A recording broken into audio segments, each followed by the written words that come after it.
porque Ele é bom e a sua misericórdia dura para sempre, de geração em geração. Nós vamos abrir a Bíblia na palavra que o Senhor me deu para esta noite. Se encontra em Gênesis, capítulo de número 22.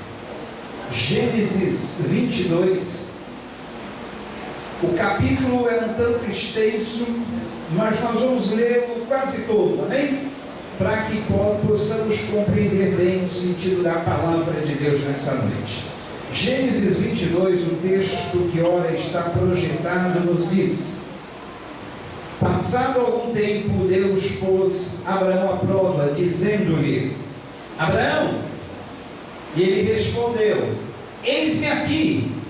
Então disse Deus: toma seu filho, seu único filho Isaque, a quem você ama, e vá para a região de Moriá, sacrifique-o ali como holocausto, num dos montes que eu lhe indicarei. Na manhã seguinte, Abraão levantou-se e preparou o seu jumento, levou consigo 2 dos seus servos, Isaque seu filho. Depois de cortar lenha para o holocausto, partiu em direção ao lugar que Deus lhe havia indicado. No 3º dia de viagem, Abraão olhou e viu um lugar ao longe. Disse ele aos seus servos: fiquem aqui com o jumento, enquanto eu e o rapaz vamos até lá. Depois de adorarmos, voltaremos.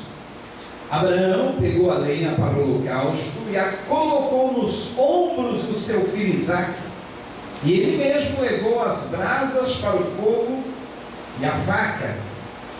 E caminhando os dois juntos, Isaque disse a seu pai Abraão: meu pai. Sim, meu filho, respondeu Abraão. Isaque perguntou: as brasas e a lenha estão aqui, mas onde está o cordeiro para o holocausto? Respondeu Abraão: Deus mesmo há de prover o cordeiro para o holocausto, meu filho. E os dois continuaram a caminhar juntos. Quando chegaram ao lugar que Deus lhe havia indicado, Abraão construiu um altar e sobre ele arrumou a lenha. Amarrou seu filho Isaque e o colocou sobre o altar, em cima da lenha. Então estendeu a mão e pegou a faca para sacrificar seu filho. Mas o anjo do Senhor o chamou do céu: Abraão, Abraão. Eis-me aqui, respondeu ele. Não toque no rapaz, disse o anjo, não lhe faça nada. Agora sei que você teme a Deus, porque não me negou seu filho, o seu único filho.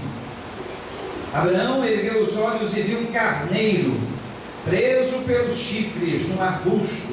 Foi lá pegá-lo e o sacrificou como holocausto em lugar de seu filho. Abraão deu àquele lugar o nome de O Senhor Proverá. Por isso até hoje se diz: no monte do Senhor se proverá.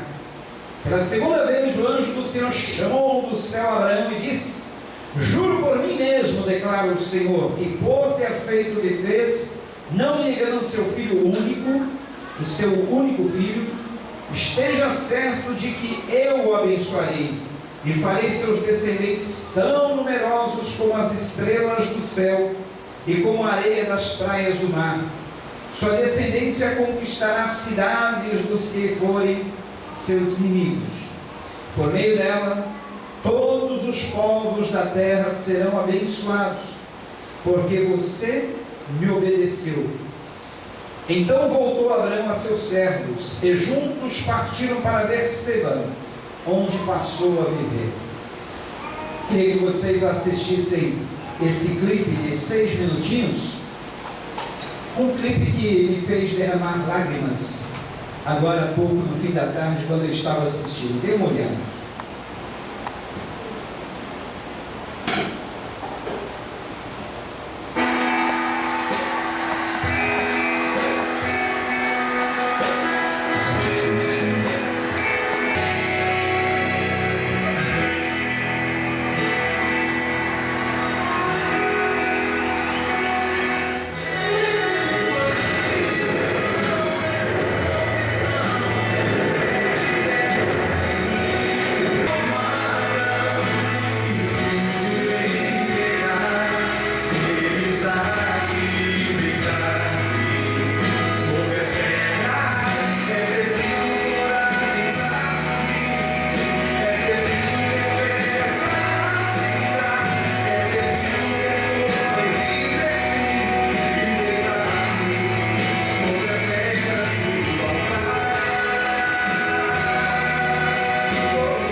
Olhando para esse texto que nós acabamos de ler e depois assistindo esse vídeo, nós podemos ter uma ideia do que Jesus fez por nós. Quando Jesus se achega até João Batista para ser batizado, João Batista, vendo Jesus de longe, aponta para ele e diz a todos que estavam ali à sua volta: eis o Cordeiro de Deus, que tira o pecado do mundo. Eis o Cordeiro de Deus, que tira o pecado do mundo. Para nós entendermos o significado de um cordeiro, de um sacrifício no Antigo Testamento, é bom nós irmos desde as raízes de Gênesis, quando o primeiro animal foi morto para que Adão e Eva pudessem se cobrir, para que Deus pudesse fazer uma vestimenta de peles para eles, após eles terem pecado e se coberto de folhas. Deus falou: olha, a melhor vestimenta para vocês não seriam folhas de árvores, mas eu vou providenciar uma vestimenta melhor. E assim o primeiro animal teve que ser morto por causa do pecado do homem. Aquele animal lá no jardim do Éden, que foi morto e retirada a sua pele para fazer coberturas, roupas para Adão e Eva. Já em Êxodo, nós vemos um cordeiro sendo morto para cada uma das famílias dos israelitas, para que o sangue daquele cordeiro pudesse ser aplicado sobre os umbrais das portas, e assim o anjo do Senhor não passasse por aquela casa onde havia o sangue aplicado, e assim não matasse os filhos ou o filho primogênito daquela casa. Então, a partir do momento que o homem peca, sempre um cordeiro precisava ser morto, para ele sofrer o castigo no lugar do homem. No Antigo Testamento, havia o dia, até hoje os judeus comemoram o chamado dia do Yom Kippur, o dia do perdão. Nesse chamado dia do perdão, ou dia do Yom Kippur, cada israelita traz um animal, um cordeiro, até o templo. Este animal é morto, o seu sangue derramado, para que então o sacerdote pudesse oferecer este sangue em sacrifício dos pecados de todos aqueles que faziam parte da nação israelense. Aí nós temos uma ideia do que Jesus Cristo ele fez por nós. A Bíblia diz que Jesus é o sacrifício perfeito que Deus ofereceu ao nosso favor. Hoje nós não precisamos mais oferecer um animal, um cordeiro para ser morto no nosso lugar por causa dos nossos pecados. Jesus Cristo, sendo o Cordeiro de Deus, ele se ofereceu uma vez por todas em favor de toda a humanidade. João 3,16 diz: porque Deus amou o mundo de uma tal maneira que deu seu Filho único gerado, para que todo aquele que nele crê não pereça, mas tenha a vida eterna. Na primeira carta de Pedro 1,18 e 19, o apóstolo diz que não foi com coisas corruptíveis, como o ouro e a prata, que nós fomos resgatados da nossa vã maneira de viver, que herdamos dos nossos antepassados, mas pelo sangue precioso de um cordeiro imaculado, sacrificado no nosso lugar. A Bíblia tem várias referências sobre cordeiro. Só o livro do Apocalipse tem 30 referências a Jesus, falando dele como o cordeiro pascal, o cordeiro que foi sacrificado, o cordeiro que foi morto no nosso lugar. Para os irmãos terem uma ideia, quando nós vemos Abraão levando o seu único filho, que ele havia gerado com tanta dificuldade. Para os irmãos terem uma ideia, Abraão gerou esse filho Isaque com a idade de 100 anos. A sua esposa Sara tinha 90 e ela era estéril. Olha só a dificuldade. Mas Deus, 20 anos antes, lhes prometeram um filho, e essa promessa demorou 20 anos para se cumprir. E agora, quando o garoto já está um adolescente, ele deveria ter uns 15 anos, Deus chega para Abraão e diz: olha, Abraão, vá até a terra de Moriá, lá eu vou te indicar um monte, no qual você subirá com o seu filho, e o dará ele a mim em sacrifício. Pedido difícil, mas às vezes Deus nos faz pedidos difíceis, sabia disso? Às vezes Deus pede-nos para entregar a Ele aquilo que a gente mais está apegado, aquilo que a gente mais ama na vida, aquele prazer que a gente não abriria mão por nada. Às vezes Deus faz isso. Às vezes Ele requer do jovem ou da jovem abrir mão de um relacionamento que não é segundo a vontade dele. Às vezes Ele chega para alguém e pede para abrir mão da sua carreira profissional, que era o sonho da pessoa. Às vezes Deus pede para nós abrirmos mão de um sonho, de um plano que nós tínhamos, que não é segundo a vontade dele. Enfim, são tantas coisas que às vezes Deus pode nos pedir, como o nosso Isaque, como aquilo que a gente ama, ou até idolatra. E nós temos essa dificuldade para entregar. Eu costumo dizer, eu conto uma ilustração, como os nativos da África, eles capturam macacos.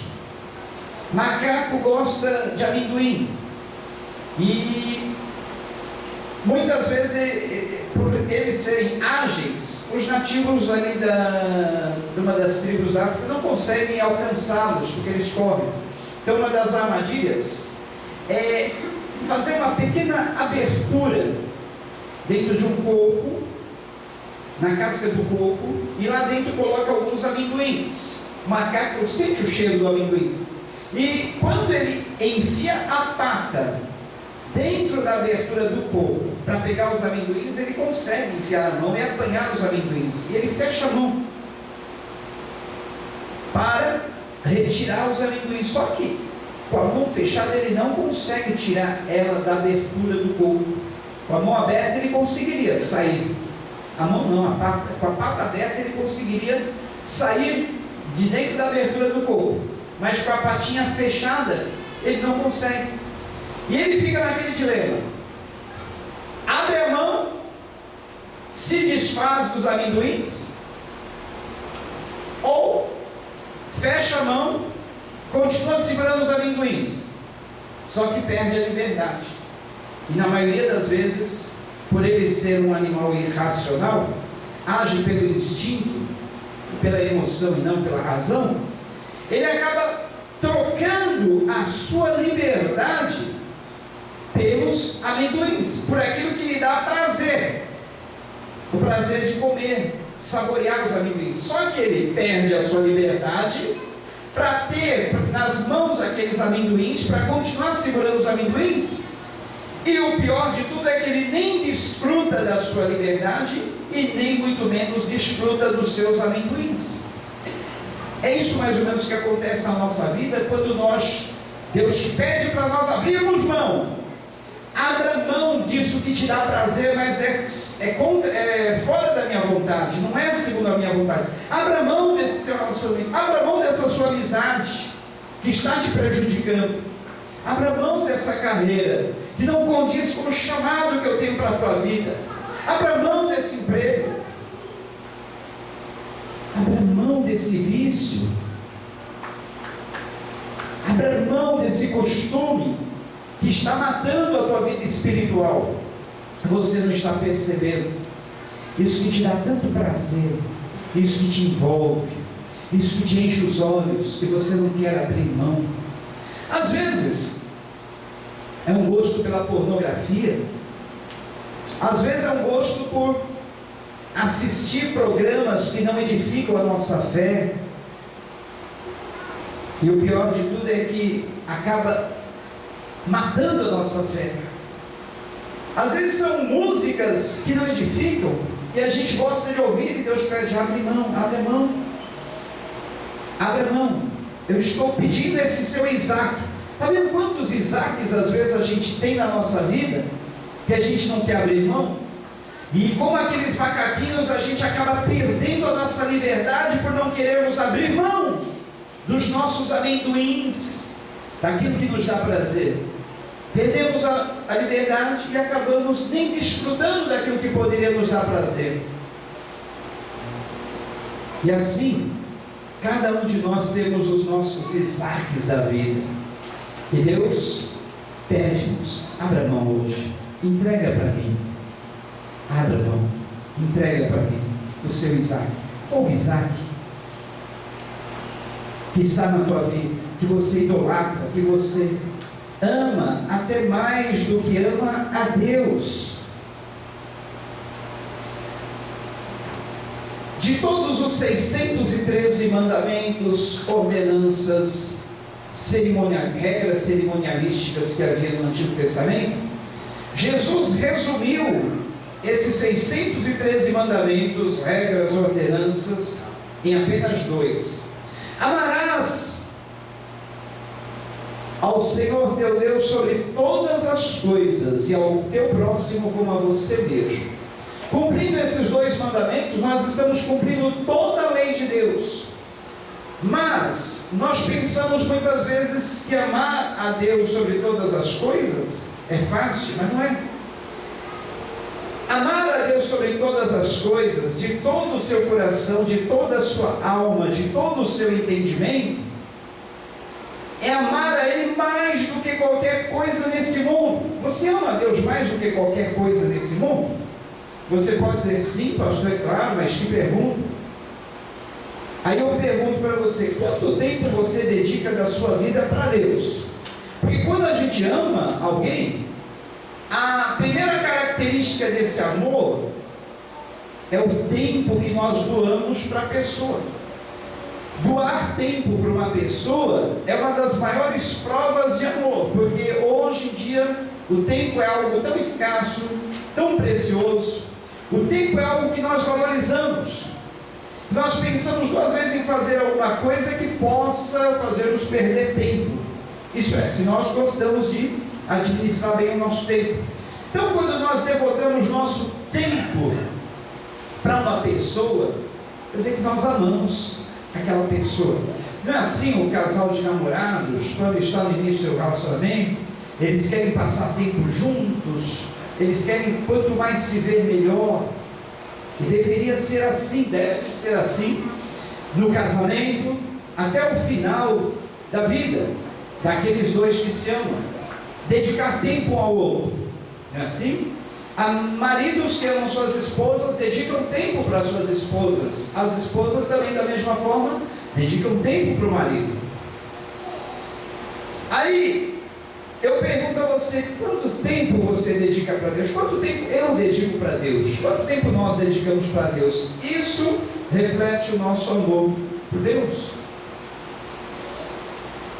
Ah, pastor, olha, eu não dedico muito tempo. Eu quase nem faço orações para Deus. Minha oração é tipo telegrama. Telegrama não se usa mais hoje, é um tempo antigo, né? A geração nova nem sabe o que é telegrama. Telex. Os telex antigamente que existiam, acho que nem existe mais isso hoje.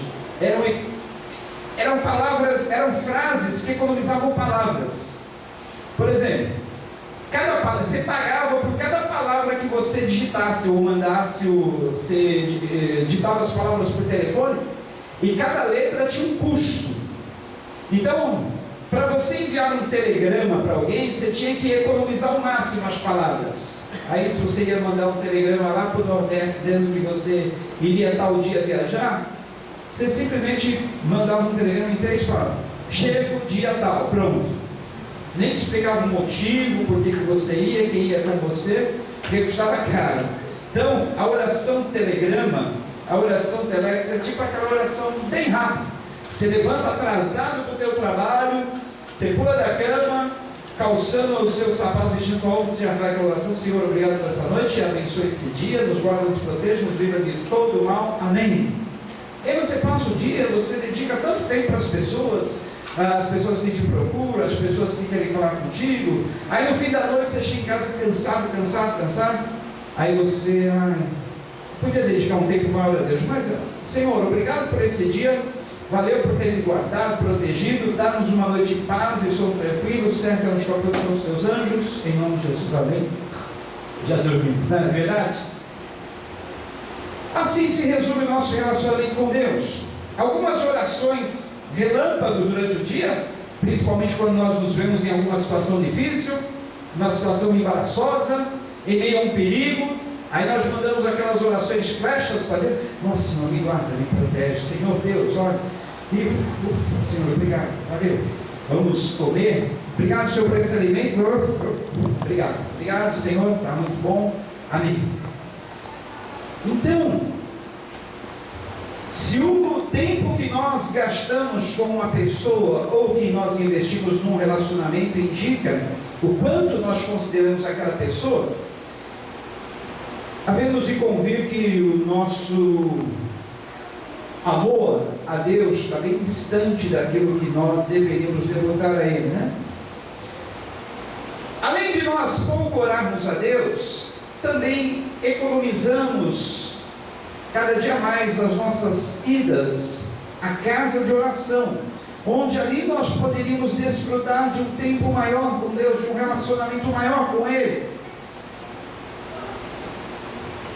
Poderíamos estar na igreja pelo menos 2 vezes por semana, às vezes preferimos ficar em casa assistindo a novela, o noticiário, só fala de coisas ruins, ou fazendo qualquer outra coisa, deixando só para o domingo, isso quando não chove, isso quando não aparece alguma outra programação mais atrativa, uma festa de aniversário, um churrasco, alguma coisa assim, ou quem sabe uma programação bem atrativa na televisão, um jogo de futebol, uma decisão de campeonato, aí deixamos Deus meio de lado.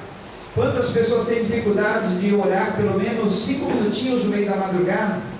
Eu lembro que durante os Jogos da Copa do Mundo, que eram realizados, se não me engano, no Japão, Coreia, que eram feitos jogos de madrugada, quantas pessoas, todo mundo praticamente, 90% dos brasileiros acordavam no meio da madrugada para assistir os jogos da seleção brasileira, porque eram aqueles 11 ídolos do futebol brasileiro que estavam ali correndo atrás de uma bola.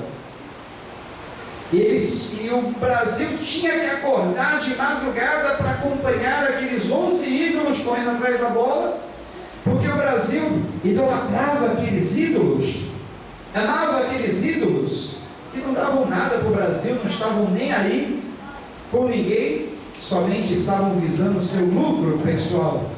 Mas mesmo assim, 90% dos brasileiros, talvez até mais, devotavam parte do seu sono no meio da madrugada, algo tão precioso, para isso. Algo que dificilmente nós fazemos para Deus. Param para refletir? Então é por isso que às vezes Deus vem e cobra de nós: e o teu Isaac? Você não vai entregar o teu Isaac? E muitas vezes Deus, Ele quer apenas ver se nós realmente o amamos como deveríamos amar, porque Abraão passou na prova. Abraão pegou o seu filho único, que ele havia gerado com 100 anos, era o filho da promessa, era aquele que nele estavam depositadas todas as promessas, todas as esperanças que Abraão tinha, mas Abraão não negou, levou ele até o altar do sacrifício. Vocês viram ali, amarrou ele, colocou sobre as pedras, o próprio menino levou a lenha para